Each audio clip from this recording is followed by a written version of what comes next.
तो हो गया है यलगार, इस बार आर या पार, त्यागी समाज समीकरणों को बदलने को है तैयार। जी, मेरठ में सीधी सीधी दे दी गई है बीजेपी को त्यागियों की ओर से चुनौती।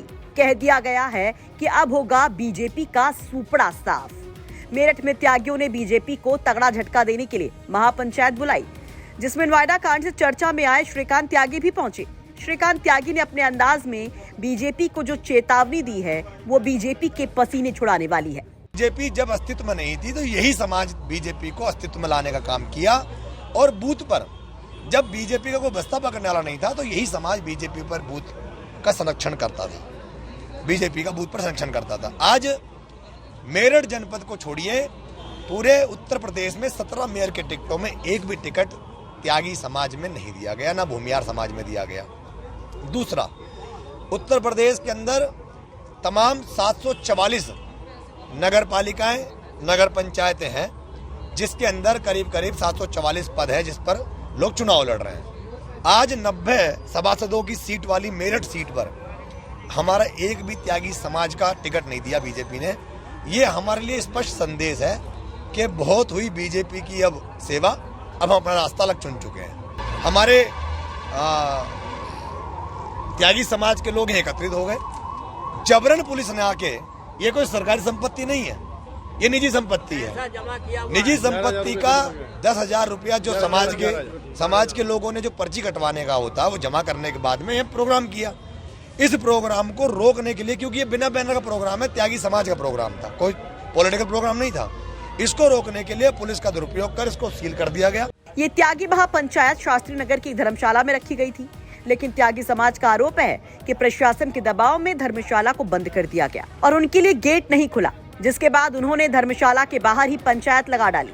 दरअसल त्यागी समाज में नाराजगी इस बात की है कि 17 मेयर पदों में से एक पर भी किसी त्यागी समाज का उम्मीदवार नहीं उतारा गया। साथ ही मेरठ के 90 वार्ड होने के बावजूद एक भी प्रत्याशी त्यागी नहीं बनाया गया। ऐसे में त्यागी समाज की ओर से ऐलान कर दिया गया है कि जो बीजेपी को हराएगा उसे ही त्यागी समाज का वोट मिल जाएगा।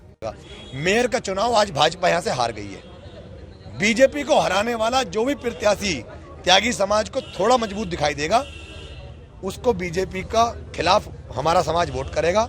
और 90 सीटों में आपके चैनल, आपने चैनल पर चला दीजिएगा, आप 13 तारीख को चुनाव संपन्न हो जाएगा, रिजल्ट आ जाएंगे। 90 सीटों पर, यहाँ 20 सीटों पर बीजेपी नहीं जीत पाएगी पार्षदी के चुनाव में। यहाँ बीजेपी का सूपड़ा साफ होगा। और 2024 में पश्चिम उत्तर प्रदेश के अंदर गाजियाबाद, गौतम बुद्ध नगर, मुजफ्फरनगर, बागपत, मेरठ, सहारनपुर, बिजनौर, शामली, मुरादाबाद, संभल, आगरा और मथुरा, ये 12 जो जिले हैं, इन 12 जिलों में हमारी संख्या करीब 75 लाख के आसपास है। और पूर्वी उत्तर प्रदेश में 65 लाख है, जहां पर महाराजगंज, देवरिया, कुशीनगर, गोरखपुर, बनारस, प्रयाग, बलरामपुर, सीतापुर, लखनऊ और कानपुर आदि जिलों में हमारी 65 लाख संख्या जो भूमियार समाज आने जाती है। ये पूरब से पश्चिम तक त्यागी भूमियार समाज बीजेपी का सूपड़ा साफ कर देगा, इसका बहिष्कार करेगा। और लोकसभा सीटों में जो उम्मीद बीजेपी को लग रही है कि हिंदू के नाम पर त्यागियों को जोड़ लें, भारत माता की जय के नाम पर राष्ट्रवादी समाज को जोड़ लें, और जब राजनीतिक भागीदारी की बात आए तो इनको धिक्कार के पीछे हटा दें, अब ये सहन नहीं होने वाला है। आज ये निर्णय हुआ है सर्वसम्मति से कि त्यागी जाति को 90 वार्डों में कोई टिकट न देने के कारण बहुत बड़ा रोष है। इसलिए निर्णय किया है कि हम बीजेपी को वोट नहीं करेंगे और किसी दल से भी हम अटैच नहीं होंगे। जो बीजेपी के कैंडिडेट को हराने की स्थिति में होगा उसको हम समर्थन देंगे। ये हमारा आज का निर्णय है। और हमने कह दिया कि कोको को वोट दीजिए, आप कोको को, जिसको चाहो उसे दो, लेकिन बीजेपी को मत दो। सम्मान नहीं दे सकता जितना कांग्रेस में मिला था।